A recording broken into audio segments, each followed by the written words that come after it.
All right, then let's go. Alicia here, out for my walk with Reenie, my adorable half schnauzer, half terrier, all Muppet.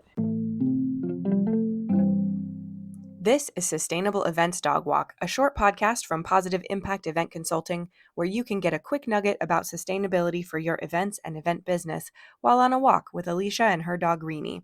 Sustainability is a big project, but we'll get there together, one little step at a time. This weekend past was International Women's Day, and March is Women's Month. So today we can talk a little bit about supporting women. There are multiple points in the UN Sustainable Development Goal that address gender equity, family and family safety, access to opportunities, education, all that jazz.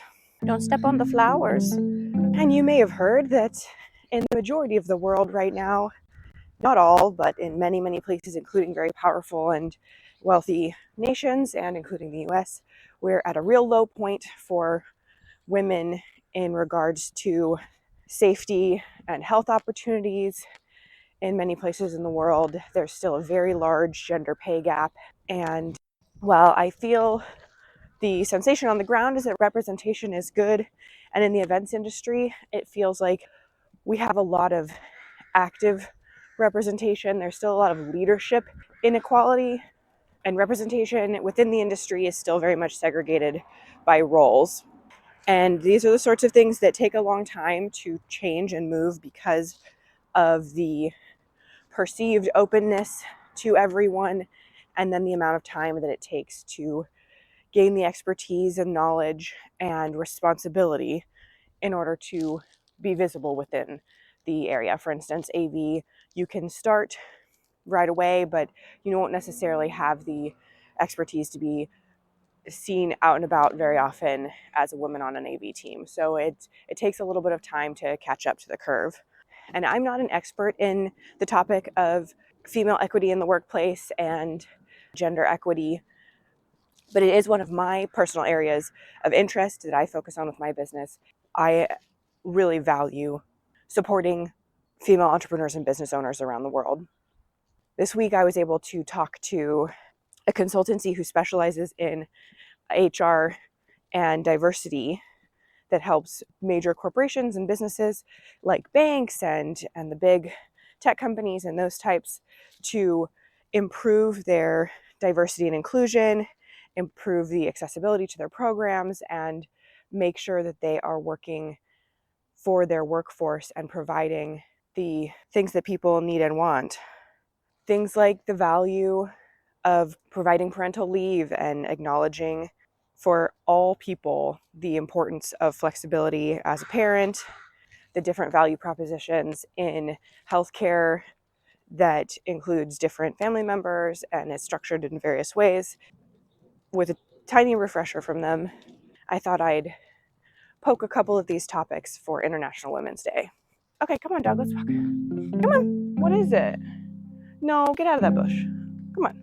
So if you're looking at your events and your event businesses, one of the things that I want you to be curious about and ask about and follow up with when you're out and about on topics of gender and gender equity is going to be stuff that's hard. I mean, a lot of these things, you can ask someone, what are your hiring policies if they run a production company that would typically be populated with men?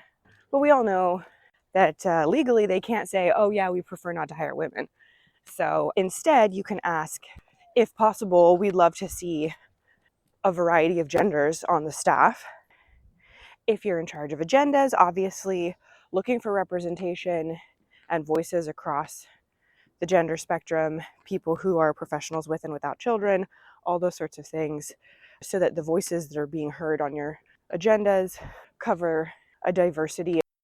Obviously, the simplest and most direct way to economically support women, if that is one of your priorities right now, and in general, you can look through your book of business and see if from your invoices how much it's the case, is buying from women-owned businesses and women-managed businesses.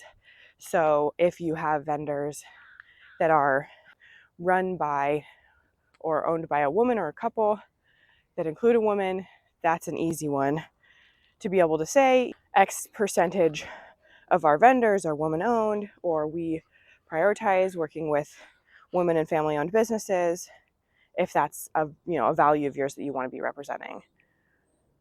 Another easy way to create an environment of inclusion in general and gender inclusion in particular is to allow any employees or participants opportunities to self-identify their gender participation, and the pronouns that they prefer to use is the way that we in English have determined to share that with people. You don't necessarily say, hello, I'm Alicia Druby and I'm a woman, but to say I use she, her pronouns conveys the same message. And allowing people within their comfort to represent themselves that way or introduce themselves that way, and making it part of your cultural environment that's not only acceptable but anticipated and expected, gives a safety and a comfort to the people who know that there is either a question about that for the people around them, or that they will imminently be put in a situation of being spoken to and about in a way that is not true to who they are and how they're trying to be engaged with. So basic inclusion of people in their own environment gives them the personal safety and the representation that they are looking for. A more tangential way to support gender equity and family safety that you might not have expected to hear is going to be for your ordering as well. If you are ordering materials from out of the country, be cautious where you're ordering from. It is the lower cost a thing is, and the more obscure its origin location, the more likely it is to be something that was at some stage handled by, I'm going to use a podcast air quotes here, employees that would not fit your standard of moral employment behavior. So it's going to be children, it's going to be people who are either enslaved or indentured into a sort of captive lifestyle. It's going to be disadvantaged families who are attempting to be earning in ways that are considered to be appropriate in the place where they live.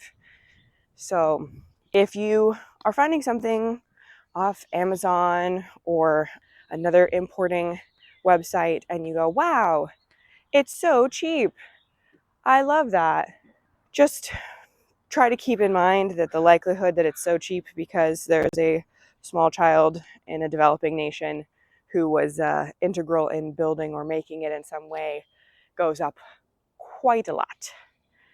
And I'm not here to, if it's not something that you're going to be really pioneering as your area of interest, I don't want to, suck all of the energy out of your life and tell you to go and do the research right now on all of these things. But I think we all know and have seen in passing how clothing and textiles and small little doodads and knickknacks and paper products are all coming from places where worker health is not a priority and safety and freedom are not concerns of employers. So remember, when you vote with your dollar, that too good to be true means that somewhere in the supply chain, something is going on that you would probably contribute money to stop happening.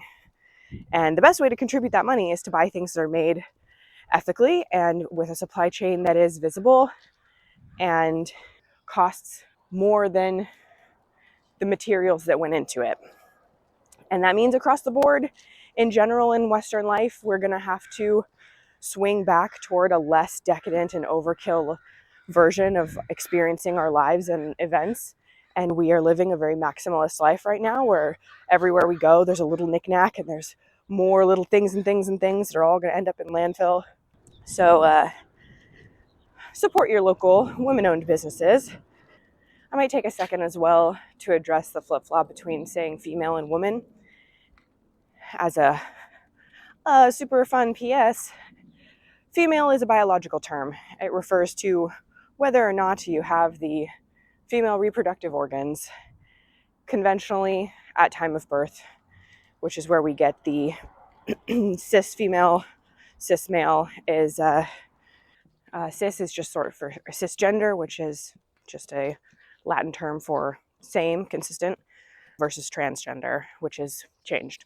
And then you also might hear AFAB or AMAB, assigned female at birth, assigned male at birth. And all of those things are referring to one's biology. They have nothing to do with your culture, your character, your personality, or your identity. And that's where woman comes in as a cultural identity. Historically, we recognize women as the adult females in our community, but as we diversify people's ability, and this is all obviously in English as well, other languages have the potential to address these things differently.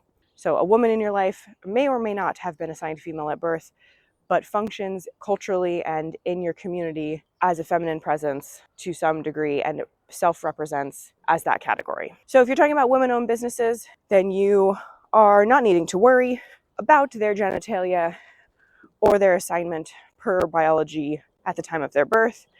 Instead, you can rely that culturally they identify with woman. There's, of course, additional potential ickiness there in terms of like getting representation through government funding and things like that, but we don't need to get into that sort of stuff. I just wanted to address the fact that when we say female and a person ever says female, whether they realize it or not, the word that they're using is referring exclusively to biology. And that is one of the reasons why it's so icky to hear people on social media or TV referring to approaching a female in a bar, because it is dehumanizing and excluding them from cultural ideas and instead referring to a person as a biological animal with no cultural relevance.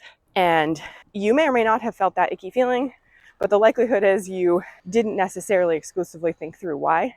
So there you go, freebie.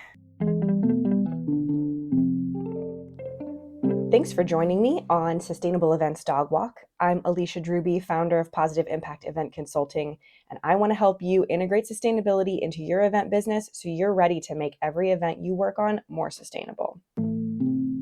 See you next time.